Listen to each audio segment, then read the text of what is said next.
It was a morning that felt nothing like a morning should. The sun had risen over Elora, but its light brought no warmth. Just a king, riding alone through the silence, holding the most precious and heartbreaking thing he had ever carried. He reached a hidden green valley, quiet, empty, and far from any human soul, and with trembling hands, laid his daughter gently on the soft grass. Forgive me, my child. You are innocent. You have done nothing wrong. But I am a king, and I am helpless. I am your father, and still, I am helpless. He pressed his lips to her forehead one final time. He stood. He walked back to his horse, and he rode away without looking back, not even once. The baby cried alone in the valley, but the world, even at its cruelest, sometimes sends mercy in the wake of its cruelty. High on the mountain above the valley, a ruby fairy sat in quiet watch over the world below. But when she heard a tiny child crying alone in the dark, something in her could not stay still. She descended in a shimmer of rose-colored light. She conjured warm milk and fed the child.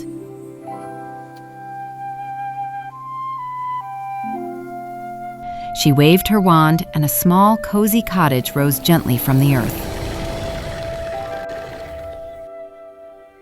Let's go inside, little one. Our home is ready. You will not be alone, little one. Not while I am here. She visited every night. She left before every dawn. And to the princess, she was simply Mother. Years passed. The blue princess grew into a kind and gentle young woman. But the valley was silent, and silence had become its own kind of loneliness. That evening, when the ruby fairy arrived, the princess looked at her with eyes that were done waiting. Mother, I need to know the truth. All of it. Where did I come from? Who left me here, and why?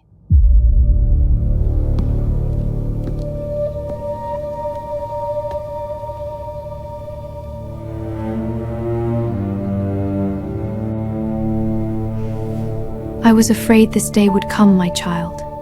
And I was afraid because I knew, once you heard it, nothing would ever feel quite the same. But you deserve the truth. You have always deserved it. Tell me, Mother. Please. Close your eyes, my dear. Long ago, in the magnificent kingdom of Elora, there lived a king unlike many others. King Aldrin was beloved by all, fair, courageous, and just. He had two queens beneath his roof, Queen Elenena, born of noble blood, proud, cold, and calculating, and Queen Miriam, a woman of humble origins, but a heart richer than any throne. The king had chosen her not for her status, but for love, and that choice lit a fire of envy in Queen Elenena that would never go out. When word spread through the palace that Queen Miriam was expecting a child, the kingdom erupted in joy. Banquets were held, songs were sung, laughter filled every corridor. But behind one closed door, joy curdled into something dark and dangerous. She takes everything, his heart, his attention, and now she will give him an heir. I will not allow it. I will not stand by and watch.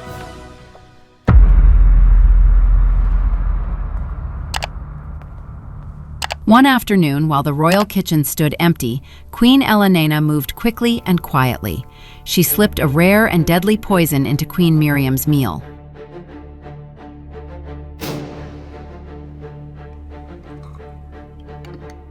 When the food was served, Queen Miriam ate, and within minutes, she collapsed.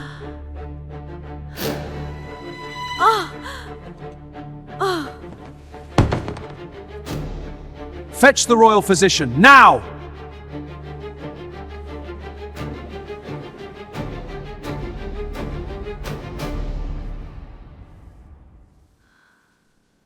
Your Majesty, the Queen has been poisoned. It is powerful and rare.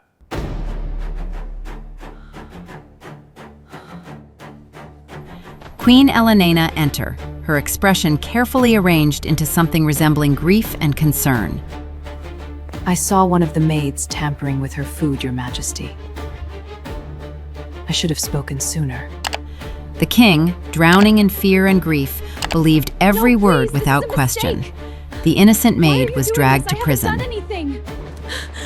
Somebody!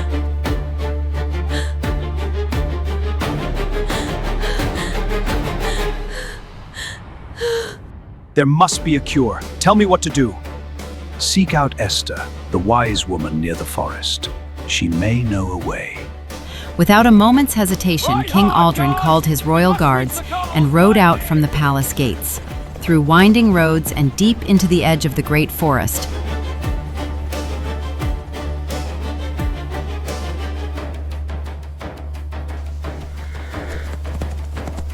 There, that cottage. Until they reached a small cottage half hidden by trees and wild herbs.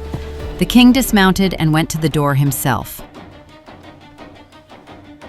Esther, wise woman, I am King Aldrin of Allura. My queen is dying. I have been told you are the only one who can help me. Please, I beg you, come with me. A king who comes to my door himself, this must be a grave matter indeed.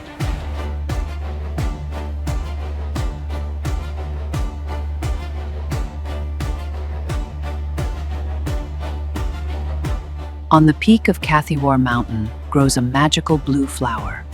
Crushed into water and given before sunset, it will save her.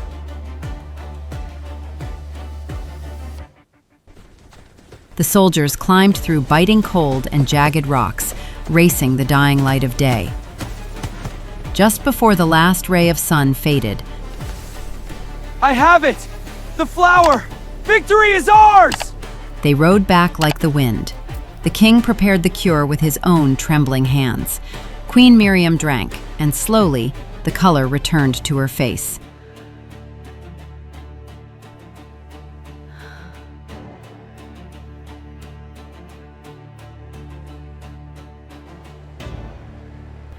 Days later, Queen Miriam gave birth to a baby girl, with fair skin, blue eyes, and hair as blue as the flower that saved her mother.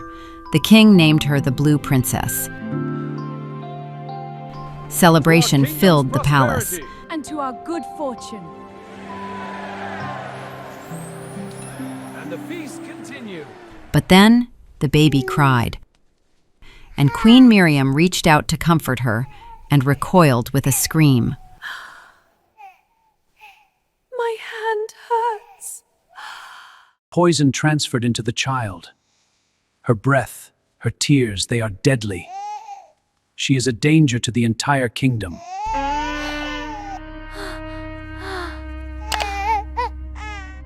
Word spread fast, too fast.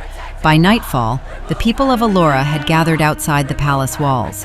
Their fear had turned to anger, and their anger had turned to noise. Your Majesty, the people are afraid. If this continues, there will be chaos. You must act. The kingdom cannot hold. The king said nothing for a long time. He stood at the window, looking out at the torches, hearing the chants. Queen Miriam was there, holding her daughter close, rocking her gently, as if she could protect her from the sounds outside. Please, she is our daughter. She is innocent. Do not listen to them. Please, do not take her from me. Miriam. The king stood there, in that room, for a long time. And then, with a heart shattered beyond all repair, he made the only choice a frightened king knew how to make. He wrapped his daughter gently, and he walked out of the room and did not look back.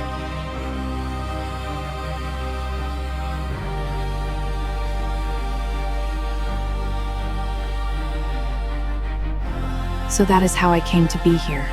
A kingdom that feared me, a father who had no choice, and a mother who never stopped holding on.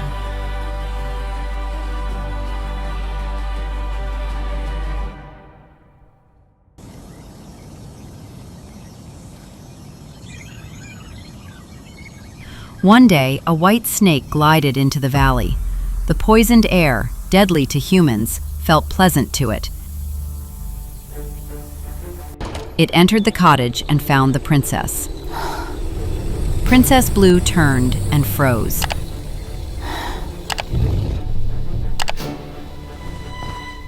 Stay away. My poison will kill you. The snake held still for a moment. Then it moved closer, slowly, calmly, and nothing happened. You're not hurt at all. Then perhaps we can be friends. I've been alone for so long. And so they became companions. She shared her stories. He listened. She hid him each night before the fairy arrived, afraid of losing the only friend she had ever known. Stay still, my friend. I must hide you before the fairy arrives. I sense it getting closer. Please, stay quiet. Weeks passed. One evening, the princess sat with tears on her cheeks. I wish you could speak. I wish someone could truly answer me.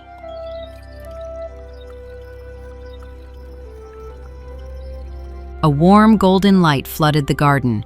The white snake rose slowly from the ground, and standing where it had been was a tall, calm, and handsome young man with gentle, dark eyes.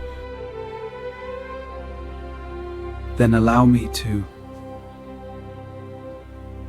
answer you. Who are you? I am Prince Jasp of Snakevale. I came looking for the Poison Valley and found you instead. Time passed gently between them, the way time does when it is finally being spent well.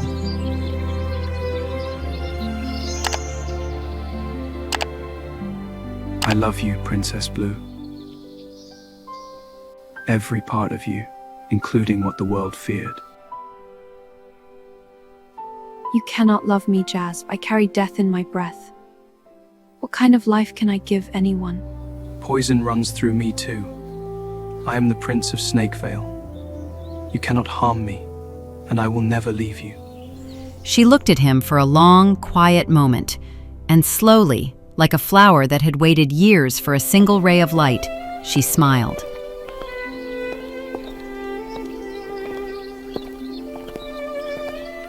At that very moment, the Ruby Fairy appeared in a shimmer of rose-colored light.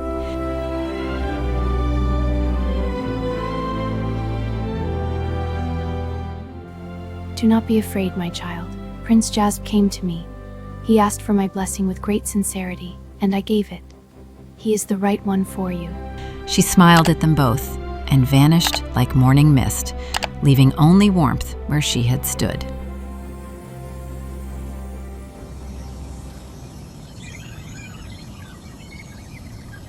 The next morning, despite the joy now living in her heart, Princess Blue stood at the edge of the valley, her eyes fixed on the distant horizon. What troubles you? I want to find my parents. My mother was innocent, blamed for a crime she never committed. That truth must come to light. But we cannot travel as humans. The poison would harm others. The Ruby Fairy appeared one final time and placed a glowing pearl in the princess's hand. Eat this, my child. It will guide your transformation. Go and let the truth finally breathe. The princess swallowed the pearl. In a flash of blue light, she became a beautiful azure serpent. Prince Jasby shifted into his white snake form, and together, silently and swiftly, they moved toward the kingdom of Allura.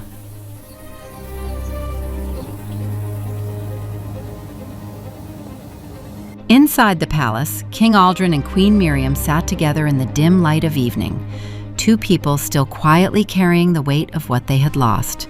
Then, from the shadows near the doorway, two snakes appeared, and in a sudden blaze of light, they became human. What? Who are you? Gods? Father, it is me. I am your daughter, the Blue Princess. Silence fell over the room like snow. The king stared at the young woman before him, her blue hair, her ocean eyes, her face that carried pieces of his own, and something deep inside him broke open all at once. She told them everything. The real poison, the real hand behind it, the fairy who raised her in the valley, and the man standing quietly beside her. I want a full investigation. Question everyone. The king Find out ordered an what happened. investigation at once. Servants were questioned. Queen Elena's chambers were searched. Search every corner. We must find the truth. Yes, my lady. Checking under the rugs. Drawers are clear. Nothing here. Keep looking. Thing hidden here. Wait. I think I found it. Poison, the proof we needed. And then a servant entered, trembling. Your Majesty, poison vials, hidden in Queen Elena's quarters. The king closed his eyes. The truth he had been too afraid, too broken. Take her to prison!